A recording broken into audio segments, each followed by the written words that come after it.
ಸಿದ್ದಾಪುರ ಮಲ್ಲಮ್ಮನೂರ ಸಿದ್ದಾಪುರ ಮಲ್ಲಿಕಾರ್ಜುನ ಮನೆಯ ದೇವರು ಮಲ್ಲಮ್ಮನ ಭಕ್ತಿಗೆ ಮರುಳಾದಿ ಸೌಭಾಗ್ಯ ಕೊಡು ಭಕ್ತಿವಂತಳಮ್ಮ ಕುಂಬಾರಂ ಚಿನ್ನ ಎಂಬುವ ಮಣ್ಣನ್ನು ತರಸಿ ತನು ಎಂಬುವ ನೀರನ್ನು ಒಣಸಿ ಗುಣ ಎಂಬುವ ಬುದಲನ ಕಲಸಿ ಮನಗೆಂಬುವ ಸೋಸುವ ಎಂತ ಭಕ್ತಿವಂತಳಿ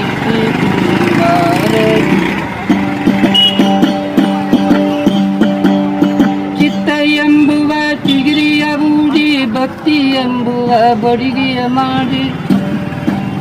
360 ಸುತ್ತನ ತಿಳಿ ಗಡಿಗೆ ತಯಾರು ಮಾಡುವ ಎಂತ ಭಕ್ತಿವಂತಳ